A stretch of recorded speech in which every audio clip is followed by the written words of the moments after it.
cuando yo inicié de maestro me dijeron, ¿sabes qué, maestro? ¿Vas a dar electricidad? Y digo, pues sí sé electricidad. ¿Y cuál es el plan? ¿Cuál es el programa? No, pues tú da lo que quieras. Como puedas, ahí da. Entretén a los alumnos. Tal. Llega otro coordinador en otra escuela y me dice, oye, yo soy el maestro de taller. ¿Cómo vamos a trabajar? Pues te contrataron como maestro de taller y tú haz lo que puedas. Pero no vamos a trabajar algo en especial, no. Tú haz lo que puedas, para eso te contrataron, se supone que sabes, ponte a trabajar. Y así, por ahí, al final me encontré con otro maestro que me dijo, no, mira, maestro, tus funciones y tu trabajo es esto, tus obligaciones y tus responsabilidades son estas y son tus derechos. Y aparte, pues tienes como maestro que enseñar en base al proyecto que tenemos. Te cambia la estructura. Con esas ideas, pues me hice director y tengo la fortuna de estar en una escuela donde es muy rotativa el personal y regularmente son jóvenes, muy jóvenes de nuevo ingreso. Esa es la fortuna. Llegan y pues lo primero que se les dice es eso, ¿no? Esto es lo que vas a hacer, esto es, la escuela tiene esta idea de trabajo y ponte a hacerlo. Pero cuando nos metemos a su clase, observamos, vemos que el maestro pues realmente enreda la parte del inicio de una clase, la mete por ahí por el desarrollo, la vuelve a repetir en el cierre, y el maestro no tiene esa idea estructurada de cómo armar una clase. Pues lo empezamos a llamar y le empezamos a decir, mira, aquí hay una propuesta, aquí hay una idea, aquí hay una forma como tú puedes empezar para que no te pierdas tanto en tu clase. Y el maestro se empieza a acostumbrar muy a la fuerza también, porque el maestro no quiere que uno lo mande. El maestro también a veces lleva esa idea de, ¿sabes qué? Pues yo ya llevo 15 años y tú me vas a venir a enseñar. Entonces se revela, pues. Pero aún así uno insiste porque ese es nuestro trabajo. Y al final el maestro adquiere un cambio. El maestro que estuvo conmigo un año y medio, adquiere un cambio y se va. Y por ahí el comentario, profe, es que allá no se trabaja. Ahí la directora, la directora, lo que sea, pues ahí no me pide nada. Ahí salimos temprano. No, pues está mejor. Y usted ya ve que nos hacía trabajar hasta tarde y nos exigía que hagamos una planeación.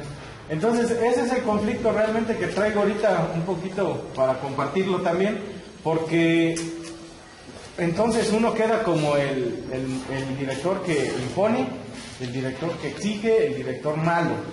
No queda uno bien, porque cuando se encuentra otra manera de trabajar, otro estilo de dirección, le dicen, ¿sabes qué? Aquí nada más cada quien hace lo que puede, tú enseña y ponte a trabajar. Entonces, no sé si con lo que ya platicamos, con lo que ya nos venimos estos 3 días, pues no sé, se pudiera dar una orientación acerca de cómo en realidad tenemos que hacer. Si veamos los mismos problemas que ellos plantean, vean qué semejanza hay con lo que ustedes dicen. Los 6 problemas. Resistencia al cambio, primer punto. Desvinculación escuela-comunidad, segundo punto. Actualización pedagógica de directores, docentes, el proyecto educativo a partir de la dirección estratégica integrada, primera etapa. El estilo y las relaciones de dirección, la función de dirección, el trabajo colectivo de ellos y de la escuela. Falta de recursos humanos, materiales y financieros. Y falta de trabajo. Es decir, que están conscientes de lo que sucede. Pero a mí me preocupa la comunicación que debemos tener nosotros en la institución. La directa, esa cálida o no tan cálida, porque a veces depende de cómo sean los problemas, es como va uno a reaccionar. Trátame bien y yo te trataré también bien. Acá nos trata, dice que nos controlemos nuestras emociones para poder ser parte es la parte del director, pero es difícil, porque yo a veces usted está hablando y estamos comentando aquí con mis compañeros y compañeras acerca de lo que usted está hablando, ¿no? Y que es que a veces no es posible. porque el mexicano no tiene atole en el cuerpo. Y si en un momento determinado no me tratan bien, pues tengan por seguro que voy a aceptar. Búscame y me encuentras. Entonces, es el problema que se da en esa comunicación cálida o no tan cálida que se da en las discusiones. El problema es el siguiente, doctora. El problema será cuando usted ve que cualquiera de sus compañeros o compañeras del centro de trabajo está trabajando con piso malos, lo manda uno a traer, platica uno con él, o las instancias correspondientes han platicado con él, y pasan con los coordinadores, lo pasan al subdirector, llega con un servidor como para ver en qué podemos ayudar a que esa comunicación que hay entre nosotros tenga resultados excelentes o por lo menos buenos. Y usted ve que ese compañero se habla con él, por todas las instancias no da resultados, se le manda su primer documento como un exhorto o una invitación, simple y sencillamente no, acepta sus errores. Sí, reconozco que estoy mal, pero también usted reconozca que no han sido lo suficientemente comunicativos con sus servidores. Hay muchos detalles.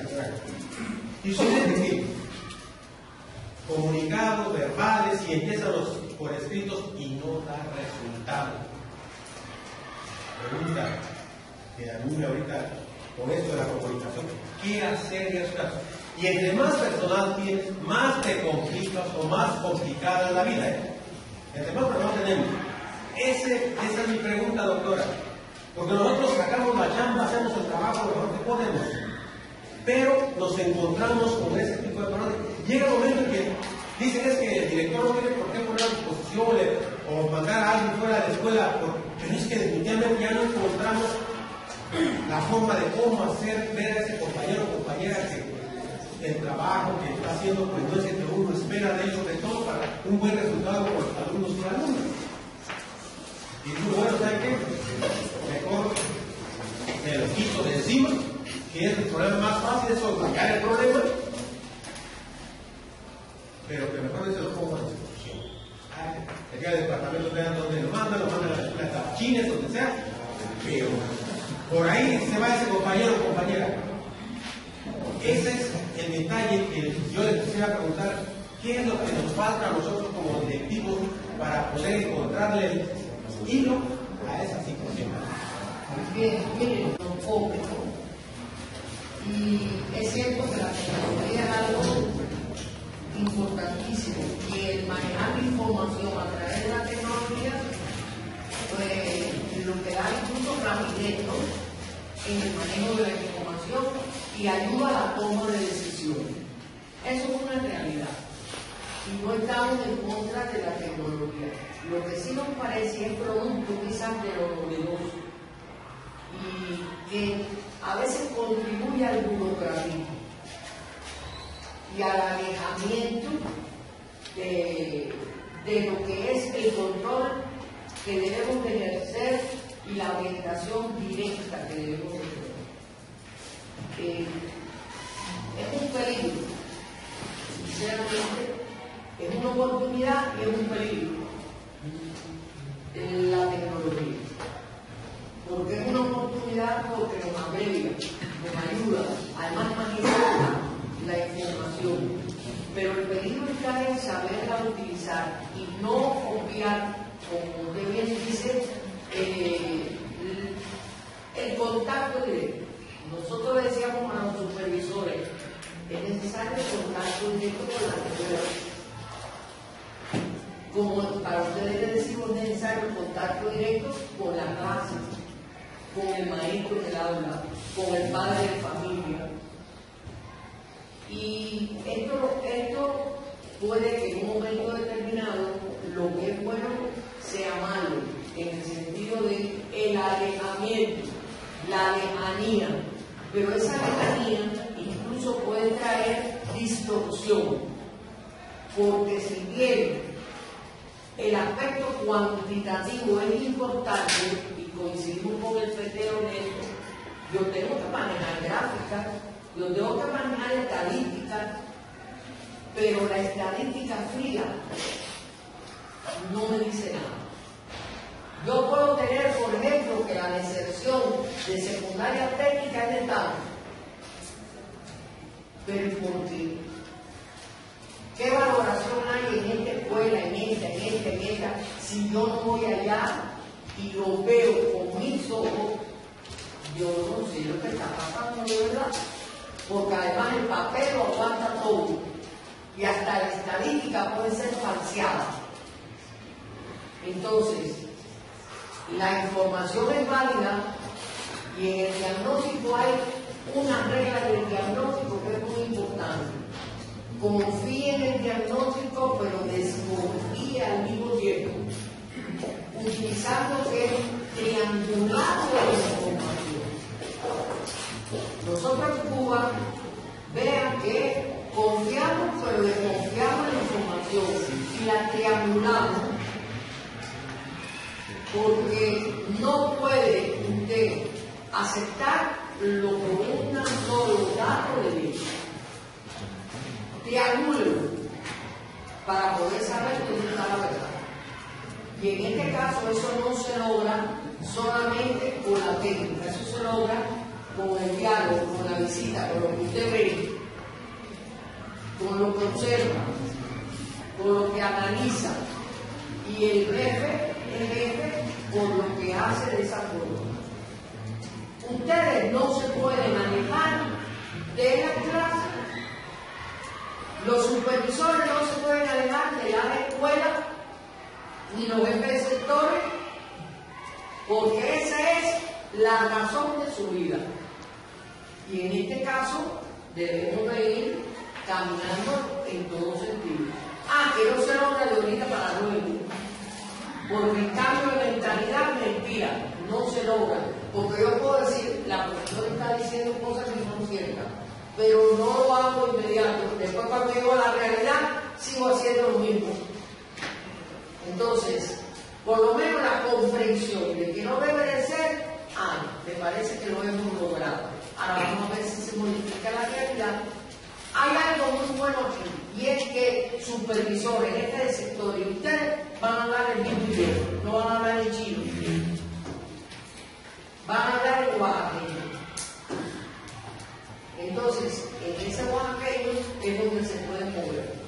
Es decir, ya no es que ustedes le dijeron una cosa y los supervisores no lo saben, o los jefes de sectores no, pero además el jefe de departamento está consciente porque el campo autorizó que se hiciera el problema.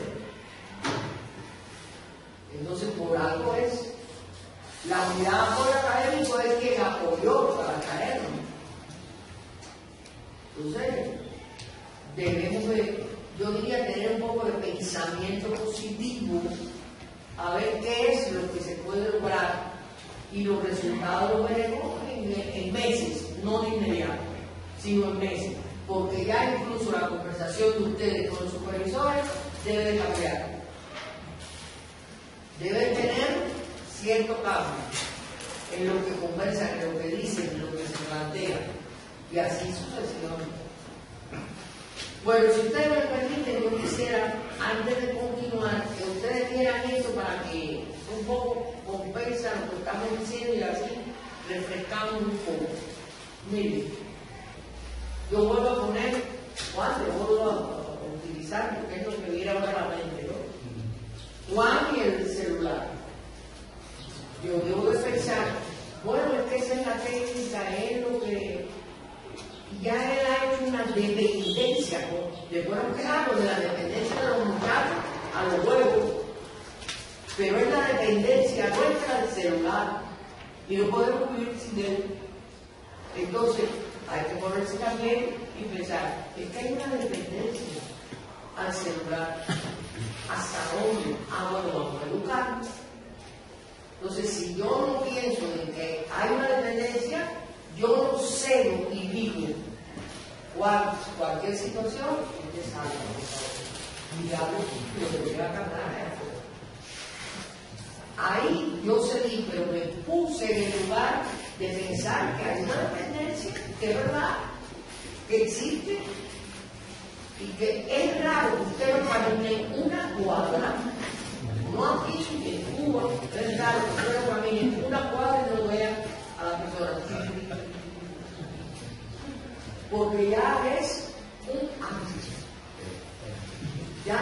solamente la habilidad de manejar el celular, es el hábito. Entonces, también hay que razonar eso. Por lo tanto, la comunicación debe ser la motivación, y el compromiso para trabajar juntos. Señores, todos estamos en la escuela, todos tenemos un objetivo común. Si todos firmamos el convenio educativo, si hay trabajo de equipo, fíjense que todo esto se interrelaciona. Si yo tengo trabajo de equipo, yo debo de tener nuevos conflictos. Si yo tengo trabajo de equipo, yo debo de tener menos problemas. Si yo tengo un buen diagnóstico, yo voy mejorando. Fíjense en la interrelación de todas estas habilidades. Por lo tanto, yo voy a negociar cuando tenga que negociar, pero si tengo todo lo anterior, mucho mejor. Por eso es que debemos de tener comunicación clara y precisa. Y además confianza en mí y en los demás, en mi colectivo. Si no tengo confianza en mi colectivo, yo no puedo negociar.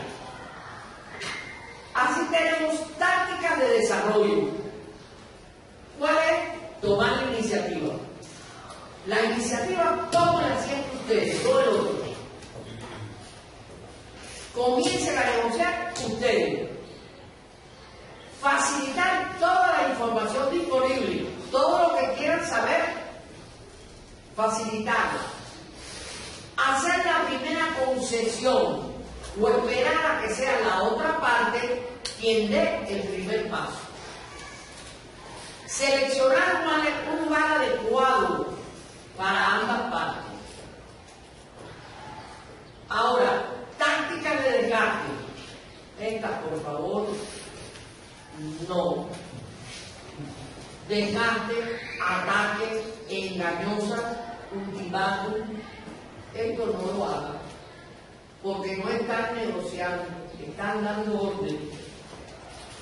Y me recuerda la Segunda Guerra Mundial. Hitler no negociaba. Hitler estaba ultimátum y al diablo. Entonces, eso no es negociación. La táctica y la estrategia no se improvisan. Se planifican adecuadamente, según con aquel que yo voy a negociar. Así, podemos entonces decir que cuáles son los factores de éxito de una negociación: la preparación, la rigurosidad, el respeto hacia la otra parte, la profesionalidad, la flexibilidad, la creatividad, la paciencia, la empatía. Son cuestiones que nos van a ayudar al éxito en la negociación. ¿Por qué, señores? Porque miren, si buscas resultados diferentes, no sigas haciendo lo mismo. ¿Y saben quién dijo esto? Albert Einstein.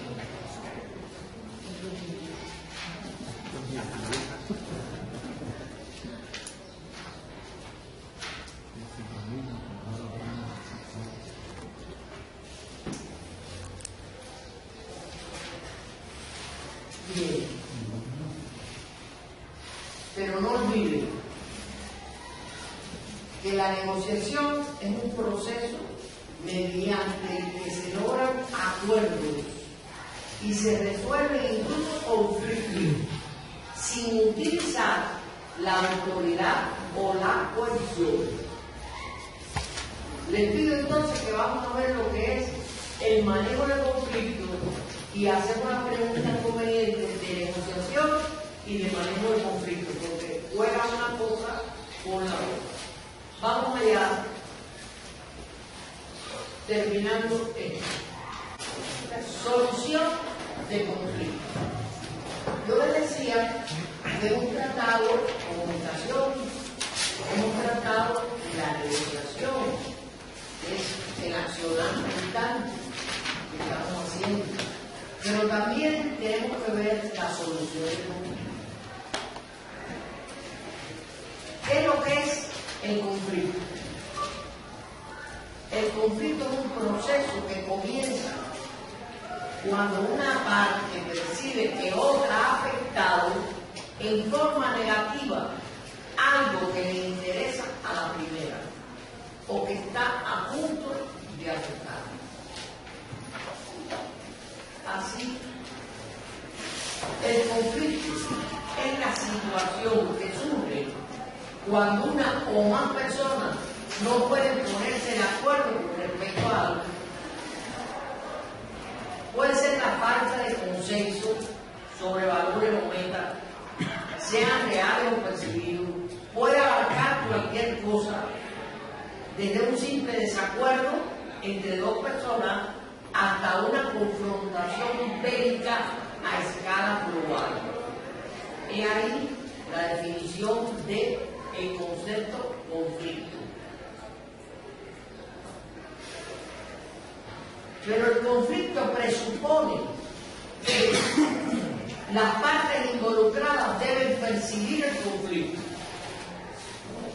Depende de la percepción de las partes y está presente en la oposición y la incompatibilidad. ¿Cuáles son las condiciones que predisponen el conflicto? Diferenciación de objetivos e intereses, de los recursos que se comparten, las actividades interdependientes. Quiere decir que el conflicto es un fenómeno que ejerce una influencia real en la vida de todos. En cualquier área de una institución educativa se presentan los conflictos como algo cotidiano, a lo que el directivo dedica una parte significativa de su tiempo y energía. El conflicto es natural, vamos a ver esto, y puede ser también una contradicción dentro de nuestra propia mente. Por ejemplo, ahora, ustedes pueden que tengan un conflicto en su mente con lo que hacen y lo que estamos diciendo en clase. Eso es un conflicto, es una contradicción. Por lo tanto, surge del desacuerdo sobre las metas y métodos para obtenerlas, para lo cual hay que tener una conducta asertiva. Si usted quiere solucionar un conflicto, no mienta. Tenga una conducta asertiva, sea directo, honesto y expresivo. La persona asertiva se siente segura, se autorrespeta y hace sentir valioso a los demás, pues utiliza la empatía. Pero ¿qué pensamiento podemos tener sobre el conflicto? Primero, el tradicional, que nos dice que todos los conflictos son dañinos y deben de evitarse. Pero tenemos otro tipo de pensamientos, que son las relaciones humanas, y sabemos y decimos que es un resultado natural. El conflicto es un resultado natural e inevitable de cualquier grupo, y no necesariamente tiene que ser malo. Por eso podemos decir entonces de que los interaccionistas plantean de que es absolutamente necesario para que el grupo se desempeñe. Señores, el conflicto es algo natural. Si no existe conflicto, no existe vida. La vida es un conflicto. La vida está llena de contradicciones. Pero vamos a analizar los conflictos. Los conflictos escolares se pueden dar, y quizás a mí se me haya obviado alguno aquí, miren, entre los niveles de dirección, entre los jefes de departamento, entre los jefes y sus subordinados y viceversa, entre las personas de un mismo departamento, entre los objetivos de la escuela y los objetivos individuales, entre el profesor, el trabajador y su trabajo, entre el alumno y el profesor, entre los alumnos, entre los padres de familia, entre los padres de familia y de escuela. Vean 4 conflictos se pueden dar en una escuela. Pero el punto neurálgico no es el conflicto, sino el tipo de conflicto que tenemos. Y es lo que debemos saber nosotros diferenciar. Está el conflicto funcional. El conflicto funcional es una confrontación entre grupos que beneficia el desempeño de la institución educativa y debe considerarse como una especie de tensión creativa. Es decir, puede ser, hay un mismo objetivo, pero hay diferentes formas que plantean llevarlo a efecto. Esa contradicción me da desarrollo, por lo tanto yo no tengo por qué eliminar ese conflicto. Ese conflicto me lleva a un estadio superior. Ahora, si es un conflicto disfuncional, ya otra cosa. El conflicto disfuncional impide el desempeño, frena el logro de los objetivos. Se puede manifestar como percepciones distorsionadas, los estereotipos negativos y un deterioro de la comunicación. Ese conflicto, si no hay por qué mantenerlo, yo tengo que saber diferenciar cuando un conflicto es funcional y cuando un conflicto lo que me está estorbando, me dificulta el avance de la escuela. Así, yo tengo que tener elementos para solucionar un conflicto. El trasfondo del conflicto. Si el conflicto es para hacer daño, si el conflicto es para mortificar, si el conflicto es para provocar una situación desfavorable, o el conflicto es sencillamente entre los nuevos viejos, entre cuestiones que me implican modificaciones en lo que está habituado a hacer, pero que implica desarrollo. Es decir, entre un conflicto funcional o un conflicto disfuncional. Los sentimientos de las personas que están involucradas, el comportamiento, las consecuencias o resultados del comportamiento de los involucrados.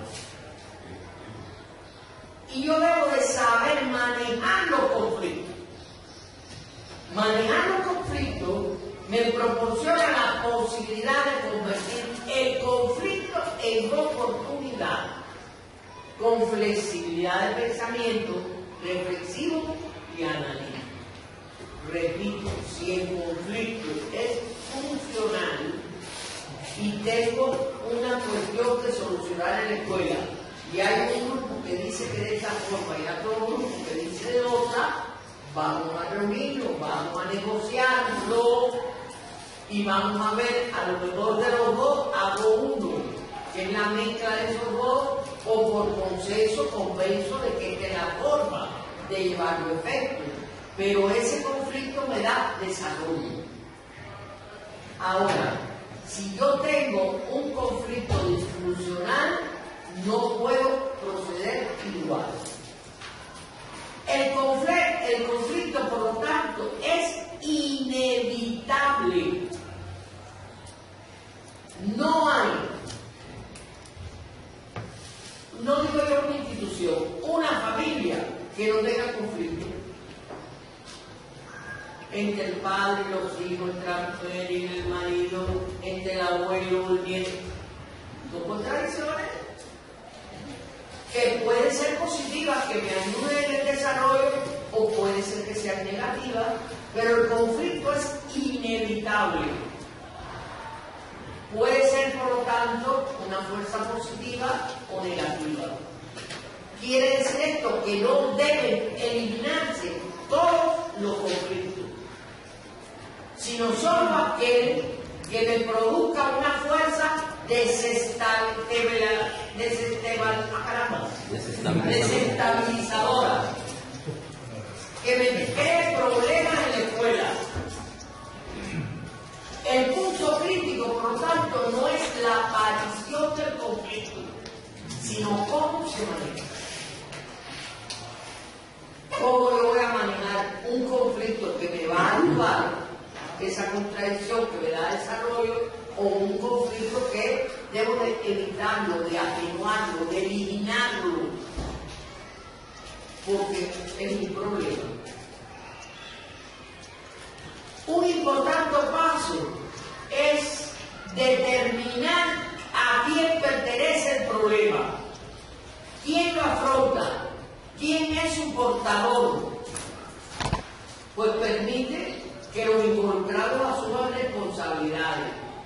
Hay que decidir de quién es el conflicto o el problema, tuyo, mío, nuestro. Porque si yo estoy inmersa en el conflicto, el problema es mío también. O es un problema de esa persona nada más. Ese es el análisis que debemos de hacer. ¿Por qué? Porque en el conflicto, casi siempre la aparición del conflicto es producto de un rumor. ¿Y el rumor dónde se da? ¿En los grupos formales o en los grupos informales?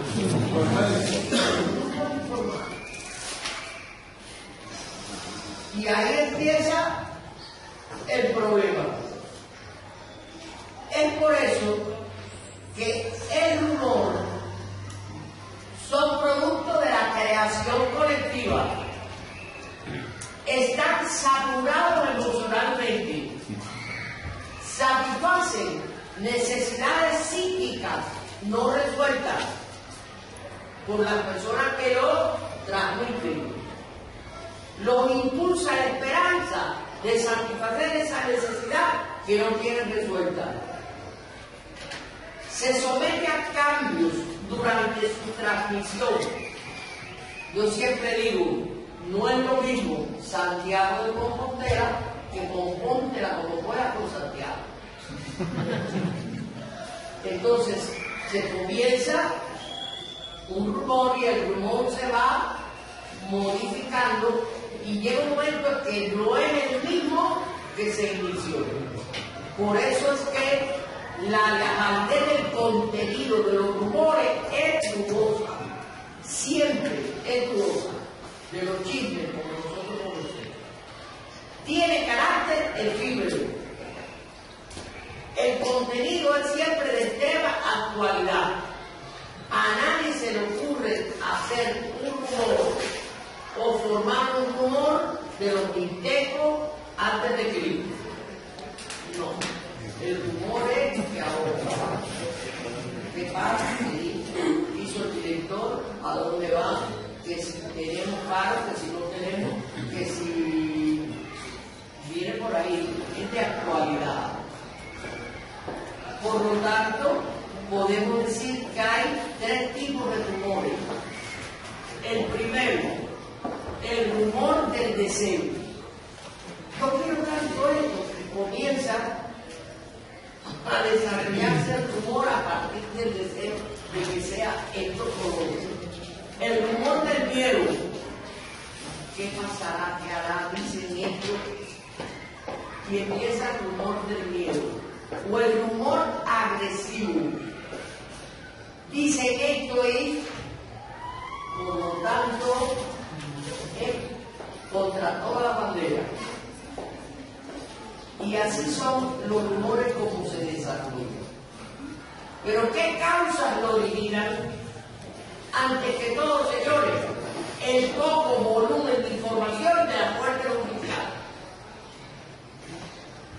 Ustedes pueden evitar los rumores en su escuela si ustedes dan la información necesaria oficialmente a través de todos los canales que ustedes tienen, pero que sea oficial. Y ustedes saben que si dan información como deben de darla, incluso a alguien que forma parte de los grupos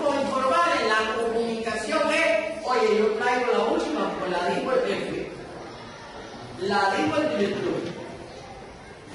Entonces, hay que utilizar todas las vías, los grupos formales, los grupos informales, pero de la información que debe de dar.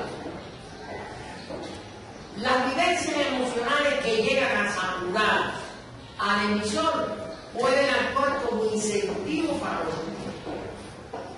La compensación de la insuficiencia emocional, el deseo de prevenir peligros, la tendencia a acreditar como buena fuente. Lo escuché de buena tinta, dice, esto va a ser así. Y allá va el rumor. El deseo de reducir la tensión, la furia y sentimientos hostiles. Todo esto nos origina los rumores, pero sobre todo el aburrimiento y el ocio. Donde hay trabajo, no hay tiempo. Donde la gente está ocupada laborando, no tiene tiempo de inventar. Entonces, si nosotros analizamos bien nuestro colectivo, nuestra escuela, debemos saber cómo ver estos problemas.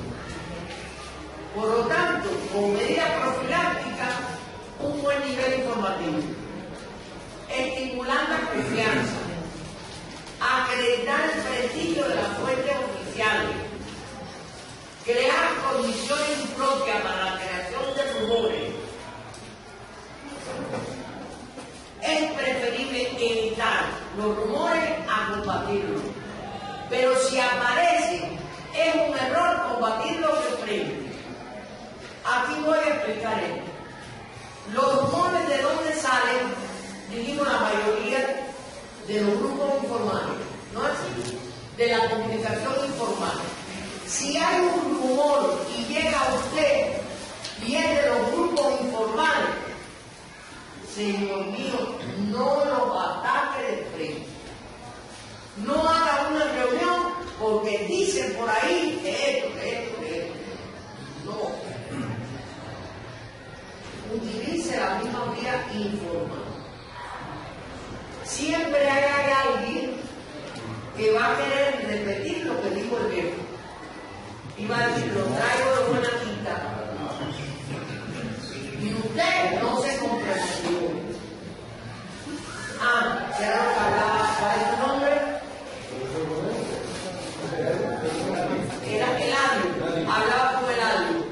Llegó un momento en que usted hace todo eso y sigue el problema, está el conflicto, entonces usted se tiene que llegar a la negociación directa y ver hasta qué punto es la gravedad y puede poner un ultimátum. Porque acuérdense que hay que exigir y no se puede tener un ambiente contemplativo para no tener problemas. No, utilice todos los canales. Ahora, se mantiene una situación insoportable y usted la tiene localizada, porque la tiene localizada después de fulano, por esto, estudie bien la situación y llévelo a una negociación. Y puede ser que la negociación sea dramática. Oye, esto ha ocurrido si estás haciendo esto y hasta aquí. O te endereza o la medida será vista. O puede ser que la negociación no sea para tajante, sea para oír qué es lo que pasa y entonces poder tomar decisiones de ganar. Por lo tanto, si nosotros decimos que actuamos así, al conocer las razones que originan los rumores, se puede profundizar en métodos de dirección que no sean incorrectos. Hay una falta que no sea. Si yo no conozco cuál es la causa que lo origina, entonces sí puedo cometer errores. Yo debo saber por qué se originan los rumores. Y ahí entonces, que eso me da el clima de la escuela. Que no se ve ni se toca pero tiene una existencia real. El clima se ve afectado por casi todo lo que sucede dentro de la escuela. Y una institución educativa tiende a atraer y conservar a las personas que se adaptan a su clima, de modo que sus patrones se perpetúen. Un clima escolar estable es una inversión a largo plazo. El profesor Eladio me decía, ¿cuántos años llevan? 30, ¿no? 22. Y hay un clima estable en su escuela. Yo no sé ni quiero analizar si es bueno lograr o no, pero ha logrado a lo largo de su actividad de dirección un clima.